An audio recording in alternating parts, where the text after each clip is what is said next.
আসসালামু আলাইকুম রহমতুল্লাহ বরকাতু ইন্নাল হামদুলিল্লাহ ওয়াসসালাতু ওয়াসসালামু আলা রাসূলিল্লাহ ওয়া আলা আলিহি ওয়া সাহবিহি ওয়া মান তাবিআ বিহুদাহ আম্মা বা'দ।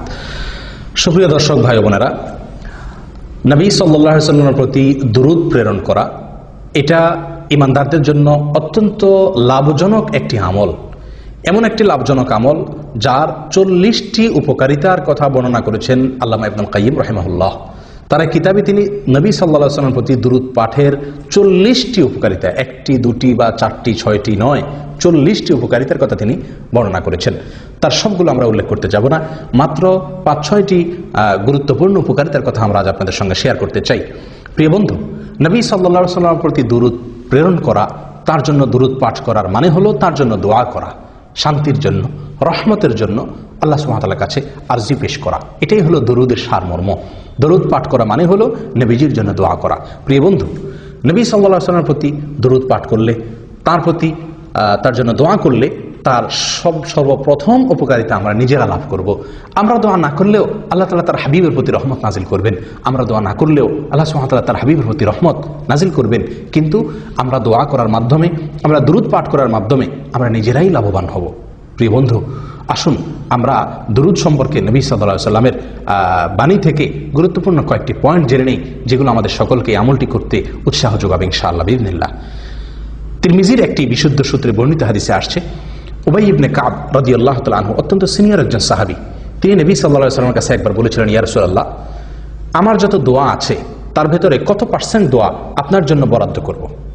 নবী সাল্লাল্লাহু আলাইহি ওয়াসাল্লাম তাকে ইচ্ছাধিকার দিয়ে বলছিলেন, তুমি যতটুকু চাও, কোনো বাধ্যকতা তোমার জন্য নেই। কোরআন সুন্নাহ তোমাকে কোনো এ ব্যাপারে বাধ্য করেনি যে এত পার্সেন্ট তোমাকে দোয়া করতে হবে, তোমার দোয়ার ভেতরে নবীর জন্য দোয়া এতটুকু রাখতে হবে, এরকম কোনো কথা নেই।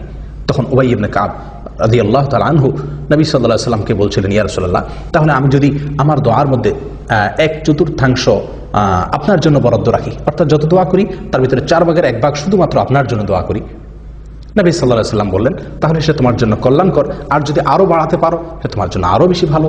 তিনি তখন বললেন 1/3 কথা। নবীজি সাল্লাল্লাহু আলাইহি ওয়াসাল্লাম তাকে একইভাবে এটাও ভালো বলে আরো বাড়ানোর পরামর্শ দিলেন। তখন তিনি অর্ধেকের কথা বললেন। তখন নবী সাল্লাল্লাহু আলাইহি ওয়াসাল্লাম তাকে একই উত্তর দিলেন। তখন তিনি বলছিলেন, ইয়া রাসূলুল্লাহ, যদি আমি আমার সকল দোয়া আপনার জন্য রাখি তাহলে কেমন হবে? নবী সাল্লাল্লাহু আলাইহি ওয়াসাল্লাম তাকে বললেন, ইযান তুকফা হাম্মুক ওয়া তুগফার যামবুক, যদি তুমি তোমার সকল দোয়া আমার জন্য বরাদ্দ করতে পারো তাহলে তোমার সকল পেরেশানি দূর হয়ে যাবে এবং তোমার সমস্ত অপরাধ, সমস্ত গুনাহ আল্লাহ সুবহানাহু ওয়া তাআলা মাফ করে দিবেন, মাফ করে দেওয়া হবে। প্রিয় বন্ধু, উবাই ইবনে কাব রাদিয়াল্লাহু তাআলা আনহুর এই হাদিস থেকে নবী সাল্লাল্লাহু আলাইহি ওয়াসাল্লামের প্রতি দরুদ, তার জন্য দোয়া, সালাত এবং সালাম কত বেশি হওয়া উচিত আমাদের, তার একটা ধারণা আমরা এখান থেকে পেতে পারি। অবশ্যই হাদিস থেকে কারো প্রশ্ন উঠতে পারে যে তাহলে কি একজন মানুষ তার নিজের জন্য কোনো দোয়াই করবে না? উত্তর হলো জি না। কোরআন এবং সুন্নাহ নিজের জন্য দোয়া করার বহু নির্দেশ এসেছে, অতএব নিজের জন্য দোয়া করতে এখানে নিষেধ করা হয়নি। নবী সাল্লাল্লাহু আলাইহি ওয়াসাল্লামের জন্য সকল দোয়া তার জন্য বরাদ্দ রাখার দ্বারা উদ্দেশ্য কি, তাহলে তার ব্যাপারে মুহাদ্দিসিনে কেরামের কয়েকটি ব্যাখ্যা এখানে পাওয়া যায়। তার ভিতরে একটি ব্যাখ্যা হলো যে এখানে নবী সাল্লাল্লাহু আলাইহি ওয়াসাল্লাম বিষয়টির গুরুত্ব বোঝানোর জন্য এভাবে তাকে বলেছেন। আর অনেকের ব্যাখ্যা হলো যে এর উদ্দেশ্য হলো তোমার যত দোয়া আছে তার সকল দোয়াতে নবী সাল্লাল্লাহু আলাইহি ওয়াসাল্লামের জন্য দোয়া যেন শামিল থাকে, এটা হলো এর উদ্দেশ্য। যাই হোক প্রিয় বন্ধু, তাহলে বোঝা গেল সালাত এবং সালাম এটি আমাদের অনেক অনেক বেশি পরিমাণে থাকা উচিত এবং তার দুটি উপকারিতা এই হাদিস থেকে আমরা পেয়ে গেলাম। এক, আমাদের চিন্তা পেরেশানি দূর হবে। 2, আল্লাহ সুবহানাহু ওয়া তাআলা আমাদেরকে ক্ষমা করবেন। প্রিয় বন্ধু, অন্য এক হাদিসে আসছে নবী সাল্লাল্লাহু আলাইহি ওয়াসাল্লাম বলেছেন, সলাতুকুম আলাইয়া যাকাতুল লাকুম, আমার প্রতি তোমরা যে দরুদ পাঠ করে থাকো, সালাত সালাম পেশ করে থাকো, এটি তোমাদের জন্য পবিত্রতার কারণ, এর ফলে তোমরা পবিত্র হবে, আল্লাহ তাআলা তোমাদেরকে পবিত্র করবেন। প্রিয় বন্ধু, আল্লাহ পরিচ্ছন্ন করবেন, পবিত্র করবেন নোংরামি থেকে, অপবিত্রতা থেকে, নাপাকি থেকে। অতএব নবী সাল্লাল্লাহু আলাইহি ওয়াসাল্লামের প্রতি বেশি বেশি দরুদ আমাদেরকে পাঠ করতে হবে, এর ফলে আমরা নিজেরা পবিত্র হতে পারবো। 3 নম্বর আমরা উপকারিতা এখান থেকে পেয়ে গেলাম। নাম্বার 4, আল্লাহ সুবহানাহু ওয়া তাআলা নবী সাল্লাল্লাহু আলাইহি ওয়াসাল্লামের প্রতি দরুদের মাধ্যমে আমাদেরকে যে নিয়ামতটি দিয়ে ধন্য করবেন সেটি হলো আমরা নবীজির দোয়া দ্বারাই ধন্য হতে পারবো, আমরা স্বয়ং রাসূলুল্লাহ সাল্লাল্লাহু আলাইহি ওয়াসাল্লামের দোয়া আমরা অর্জন করতে পারবো। প্রিয় বন্ধু, আজ দুনিয়াতে কোনো বড় আলেম, কোনো বড় নেককার, কোনো বড় বুজুর্গ, কোনো ভালো মানুষ, বিশ্ববিখ্যাত কোনো আলেম, কোনো শেখ, কোনো বড় স্কলার, মক্কার হারামের ইমাম, মদিনার হারামের ইমাম যদি আমার জন্য 2 হাত তুলে দোয়া করেন, আমার জন্য অনেক দোয়া করেন কল্যাণের, তাহলে আমরা কতই না খুশি হব এবং তাদের দোয়া লাভের জন্য আমরা কতই না চেষ্টা করি। প্রিয় বন্ধু, স্বয়ং নবী সাল্লাল্লাহু আলাইহি সাল্লাম আপনার জন্য দোয়া করবেন যদি আপনি তার প্রতি দুরূদ নাজিল করেন।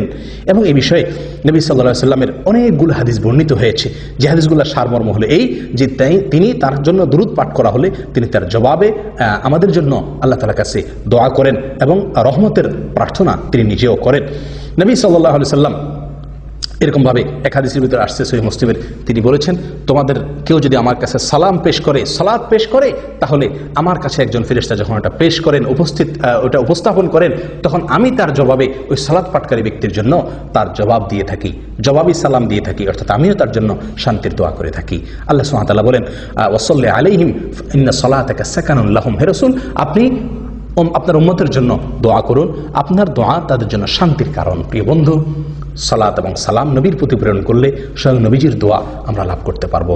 প্রিয় বন্ধু, নবী সাল্লাল্লাহু আলাইহি সাল্লামের এক হাদিসে তিনি বলেছেন যে ইন্নাল্লাহা ওয়াক্কালা মালাকাম মিনাল মালাইকা, আল্লাহ তাআলা ফেরেশতা নির্ধারণ করে রেখেছেন কি কাজের জন্য? যে ফেরেশতার কাছে সমস্ত আদম সন্তানের বায়োডাটা দেওয়া আছে, সবার নাম ধাম দেওয়া আছে। যখনই কেউ দুরূদ পাঠ করে, ওই ফেরেশতা নবী সাল্লাল্লাহু আলাইহি সাল্লামের কাছে সেই দুরূদকে পেশ করেন এবং বলেন, ইয়া রাসূলুল্লাহ, আপনার উম্মতের অমুক সদস্য, অমুকের সন্তান অমুক, সে আপনার প্রতি দুরূদ পাঠ করেছে, দুরূদ প্রেরণ করেছে। তখন নবী সাল্লাল্লাহু আলাইহি সাল্লাম তার জবাব দিয়ে থাকেন, অর্থাৎ তিনিও তার জন্য রহমতের দোয়া করে থাকেন। প্রিয় বন্ধু, যত বেশি আপনি ইস্তেগফার করবেন, তত বেশি নবীজির দোয়া লাভ করতে পারবেন। দিনে যদি আপনি 100 বার ইস্তেগফার করেন, তার মানে আপনি 100 বার নবী সাল্লাল্লাহু আলাইহি সাল্লামের দোয়ার ভাগীদার আপনি হতে পারলেন। আসুন এটাকে আমাদের জীবনের অংশ বানিয়ে নিই। তাহলে দোয়ার 4 নম্বর উপকারিতা হলো নবী সাল্লাল্লাহু আলাইহি সাল্লামের দোয়া, ইস্তেগফার, সালাতের 4 নম্বর উপকারিতা হলো আমরা নবী সাল্লাল্লাহু আলাইহি সাল্লামের দোয়ার ভাগীদার হতে পারবো, দোয়ার অংশীদার হতে পারবো। সালাত এবং সালামের আরেকটি গুরুত্বপূর্ণ উপকারিতা হলো যে এর ফলে আমরা আল্লাহ সুবহানাহু ওয়া তাআলার রহমত আমাদের প্রতি নাজিল হবে। নবী সাল্লাল্লাহু আলাইহি ওয়াসাল্লাম বিখ্যাত একটি হাদিস আমরা অনেকেই জেনে থাকার কথা, তিনি বলেছেন, মান সাল্লা আলাইয়া মাররাতান সাল্লাল্লাহু আলাইহি আশারা, যে ব্যক্তি আমার প্রতি একবার দুরূদ পাঠ করবে, আমার জন্য একবার সালাত সালাম পেশ করবে, আল্লাহ তাআলা তার জন্য 10 বার রহমত নাজিল করবেন। একের বিনিময়ে 10, সে আমার জন্য একবার রহমত নাজিল এর দোয়া করবে, আল্লাহ তাআলা তার জন্য 10টি রহমত 10 বার, তার জন্য একটির বিনিময়ে 10টি বার তার প্রতি আল্লাহ তাআলা রহমত নাজিল করবেন। প্রিয় বন্ধু, অতএব আসুন এই সালাত এবং সালামকে আমরা খুব গুরুত্বের সাথে অবসর সময়গুলোতে যখন সুযোগ পাই আমরা সালাত এবং সালামের অভ্যাস করি, নবী সাল্লাল্লাহু আলাইহি ওয়াসাল্লামের প্রতি দুরূদ প্রেরণ করার চেষ্টা করি। তাহলে আমরা আল্লাহ সুবহানাহু ওয়া তাআলার রহমতের ভাগীদার হতে পারবো, আল্লাহর রহমতের মালিক আমরা হতে পারবো। প্রিয় বন্ধু, পেরেশানি দূর হয়ে যাবে, আল্লাহ তাআলা আমাদেরকে ক্ষমা করে দিবেন এবং এর মাধ্যমে স্বয়ং নবী সাল্লাল্লাহু আলাইহি ওয়াসাল্লামের দোয়ার ভাগীদার আমরা হব। আল্লাহ তাআলা আমাদেরকে পবিত্র করবেন, আল্লাহ তাআলার রহমত আমাদের প্রতি নাজিল হবে। আরও বহুবিধ উপকারিতা রয়ে গেছে। প্রিয় বন্ধু, সবসময় দুরূদ পাঠ করা যায়, বিনা ওযুতেও দুরূদ পাঠ করা যায়, বাথরুম ছাড়া, শুধুমাত্র টয়লেট ছাড়া, আর বাকি যে কোনো জায়গাতে আপনি পবিত্র থাকলেই, ওযু যদি নাও থাকে তবু আপনি দুরূদ পাঠ করতে পারেন। এবং এই দুরূদ পাঠ অত্যন্ত সহজ একটি আমল। সবচেয়ে সহজ দুরূদ হলো সাল্লাল্লাহু আলাইহি ওয়াসাল্লাম। আমরা সাধারণত আজকাল নবী সাল্লাল্লাহু আলাইহি সাল্লামের নাম শুনলে হয়তো বড় জোর সাল্লাল্লাহু আলাইহি সাল্লাম অনেকে বলি, আবার অনেকে বিভিন্ন উপলক্ষে কোনো নতুন ঘর, নতুন দোকান, নতুন বাড়ি, এগুলো উদ্বোধন উপলক্ষে মিলাদের নামে আমরা হয়তো কিছু গতানুগতিক দুরূদ পাঠ করি। প্রিয় বন্ধু, এটা নয়। দুরূদ হলো চলতে ফিরতে, উঠতে বসতে, আগে পরে প্রত্যেকটি দোয়াতে আমরা দুরূদ পাঠ করতে হবে।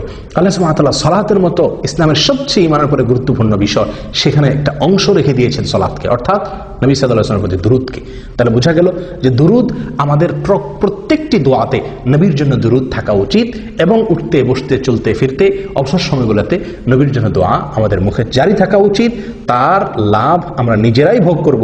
তিনি যে আমাদেরকে দুরূদ পাঠের নির্দেশ করেছেন এবং অধিক হারে দুরূদ প্রেরণ করতে বলেছেন তার প্রতি, সেটা আমাদের নিজেদের স্বার্থে, আমাদের নিজেদের সুবিধার্থে। প্রিয় বন্ধু, দুরূদের জন্য সবচেয়ে গুরুত্বপূর্ণ সময়, সবচেয়ে মূল্যবান সময়, দুরূদের সিজন বলা যেতে পারে শুক্রবার এই দিনটি এবং শুক্রবারের রাতটি, অর্থাৎ বৃহস্পতিবার সন্ধ্যা থেকে নিয়ে শুক্রবার রাত শুরু হয়ে যায়। বৃহস্পতিবার সন্ধ্যায় সূর্য যাওয়ার সঙ্গে সঙ্গে শুক্রবারের হিসাব শুরু হয়ে যায়। এক হাদিসে তো আলাদা শুক্রবার দিন এবং শুক্রবার রাত, এই উভয়টিকে নবী সাল্লাল্লাহু আলাইহি ওয়াসাল্লাম আলাদাভাবে উল্লেখ করে বলেছেন যে তোমরা এই শুক্রবার দিনে এবং শুক্রবার রাতে আমার প্রতি দুরূদ প্রেরণ করো। ইবনে মাজাহ এক হাদিসে আসছে। প্রিয় বন্ধু, শুক্রবারে নবী সাল্লাল্লাহু আলাইহি ওয়াসাল্লামের প্রতি দুরূদ পাঠ করার বিষয় আরো অনেকগুলো হাদিসে আসছে, যেগুলোর খোলাসা কথা হলো যে শুক্রবার তোমরা আমার প্রতি দুরূদ পাঠ করো। নবী সাল্লাল্লাহু আলাইহি ওয়াসাল্লামের হাদিস সহিহ মুসলিমে যেটি বর্ণিত হয়েছে, তিনি ইরশাদ করেছেন, যে ইন্না আফদাল আইয়ামিকুম ইয়াউমুল জুমআ, নিশ্চয়ই তোমাদের এই দিনের ভিতরে সপ্তাহের সবচেয়ে সেরা এবং শ্রেষ্ঠ দিন হলো জুমার দিন। অতএব কি করো, ফাআকথিরু আলাইয়া মিনাস সালাতি ফি, অতএব এই দিনে তোমরা আমার প্রতি বেশি বেশি দুরূদ পাঠ করো। জুমার দিনে যত বেশি সম্ভব দুরূদ পাঠ করতে হবে। জুমার দিনে যত নফল আমল আছে প্রিয় বন্ধু, জুমার সালাতের পরে জুমার দিনের সবচেয়ে গুরুত্বপূর্ণ নফল আমল হলো নবী সাল্লাল্লাহু আলাইহি ওয়াসাল্লামের প্রতি সালাত এবং সালাম পেশ করা, এরপর সূরা কাহফ ইত্যাদি। প্রিয় বন্ধু, আসুন দুরূদকে আমাদের জীবনের অংশ বানিয়ে নেই। আল্লাহর রহমতের ভাগিদার হব, গুনাহ মাফ হবে, পেরেশানি দূর হবে। আল্লাহ সুবহানাহু ওয়া তাআলা এই দুরূদের মাধ্যমে আমাদেরকে পবিত্র করবেন এবং স্বয়ং নবী সাল্লাল্লাহু আলাইহি ওয়াসাল্লামের দোয়ার ভাগিদার আমরা হতে পারব। আল্লাহ তাআলা আমাদের সকলকে দুরূদের আমলটিকে সবসময় নিয়মিত করার তৌফিক দান করেন। দুরূদ, সবচেয়ে শ্রেষ্ঠ দুরূদ হলো দুরূদ ইব্রাহিম, যেটি আমরা সালাতের মধ্যে পড়ে থাকি। এছাড়া যে কোনো দুরূদ আমরা পাঠ পড়তে পারি, এমনকি আমাদের নিজেদের কোনো বানানো দুরূদও আমরা পড়তে পারি।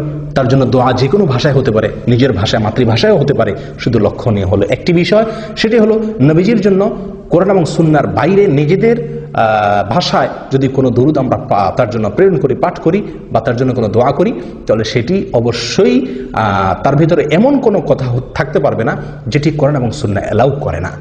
যেমন কথার কথা, আপনি যদি নবীর প্রতি দুরূদ প্রেরণ করতে গিয়ে তার প্রশংসায় এমন কোনো বাক্য ব্যবহার করেন যেটি কোরআন এবং সুন্নাহ আর আলোকে নিষিদ্ধ, অর্থাৎ যেটি হয়তো আল্লাহর শান, আপনি বাড়াবাড়ি করলেন।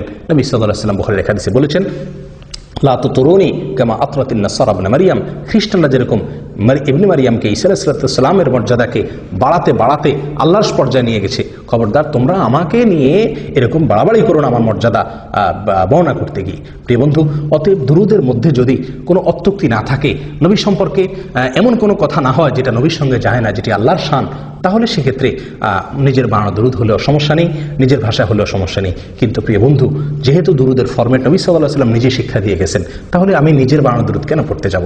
সবচেয়ে উত্তম দুরূদ ইব্রাহিম পাঠ করা এবং সবচেয়ে সংক্ষেপ দুরূদ হলো সাল্লাল্লাহু আলাইহি ওয়াসাল্লাম। আর এই দুটার বাদ ছাড়াও বহু দুরূদ কোরআন এবং সুন্নাহ বর্ণিত হয়েছে।